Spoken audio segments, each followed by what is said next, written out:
Du repentir.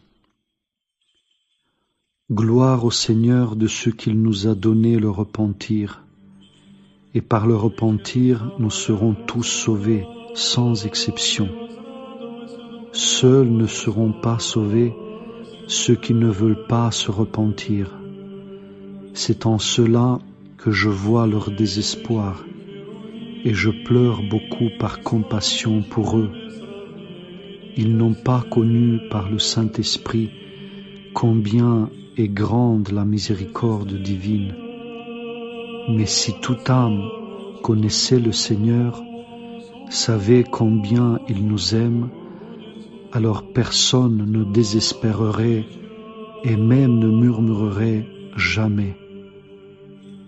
Toute âme qui a perdu la paix doit se repentir, et le Seigneur lui pardonnera ses péchés. Alors la joie et la paix régneront de nouveau dans l'âme. On n'a pas besoin d'autres témoins, car le Saint-Esprit lui-même témoigne que les péchés sont pardonnés. Voici un signe du pardon des péchés. Si tu hais le péché, c'est que le Seigneur t'a pardonné tes péchés. Et qu'attendrions-nous encore? Que quelqu'un du haut des cieux nous chante un chant céleste, mais au ciel tout vit par le Saint-Esprit, et sur terre le Seigneur nous a donné le même Saint-Esprit. Dans les églises, les services divins sont accomplis par le Saint-Esprit.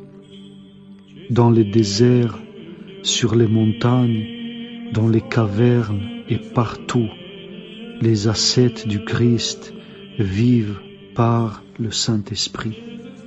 Et si nous le gardons, nous serons libres de toutes ténèbres, et la vie éternelle sera dans nos âmes dès ici-bas. Si tous les hommes se repentaient et gardaient les commandements divins, alors le paradis serait sur terre, car le royaume de Dieu est au-dedans de nous. Le royaume de Dieu, c'est le Saint-Esprit, et le Saint-Esprit est le même au ciel et sur la terre. Le Seigneur a tant aimé les hommes qu'il les a sanctifiés par le Saint-Esprit et les a rendus semblables à lui. Le Seigneur est miséricordieux, et à nous aussi le Saint-Esprit donne le pouvoir d'être miséricordieux. Frères, humilions-nous et gagnons par le repentir un cœur compatissant. Alors nous verrons la gloire du Seigneur, et c'est par la grâce du Saint-Esprit que l'âme et l'esprit la connaissent. Celui qui se repent vraiment est prêt à supporter toutes sortes de souffrances, faim et dénuement, froid et chaleur, maladie et pauvreté, mépris et persécution, injustice et calomnie, car son âme s'élance vers le Seigneur dans une prière pure, oubliant ce qui est sur terre. Mais celui qui est attaché à ses biens et à l'argent ne pourra jamais avoir l'esprit pur en Dieu, parce que dans son âme se trouve cette constante préoccupation. Que faire de cet argent s'il ne se repent pas sincèrement et ne s'afflige pas d'avoir offensé Dieu? Il mourra dans sa passion sans avoir connu Dieu.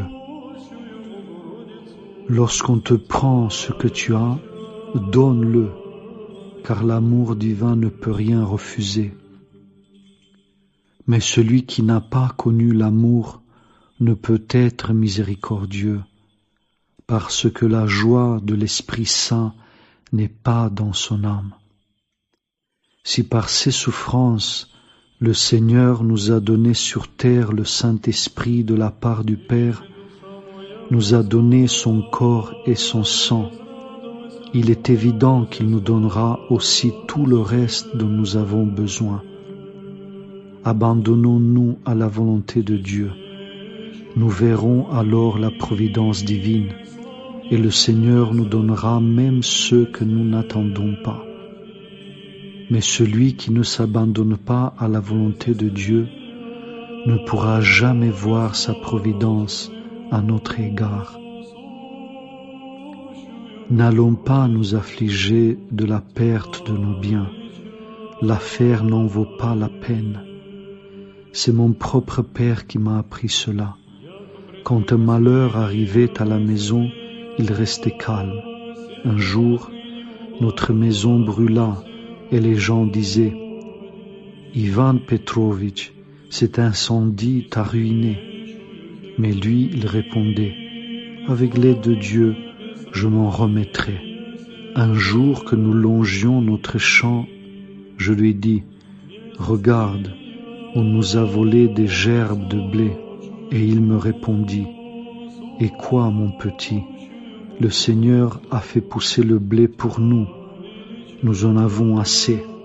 Mais si quelqu'un vole, c'est qu'il a besoin de manger. » Il m'arrivait de lui dire « Tu donnes beaucoup d'aumônes, mais là-bas ils vivent mieux que nous et donnent moins. » Mais il me répondait « Eh bien, le Seigneur nous donnera ce qu'il faut. » Et le Seigneur n'a pas déçu son espérance.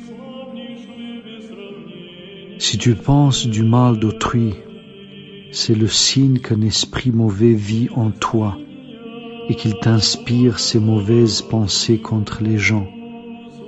Et si quelqu'un meurt sans se repentir et sans pardonner à son frère, alors son âme descendra là où séjourne l'esprit mauvais qui la domine.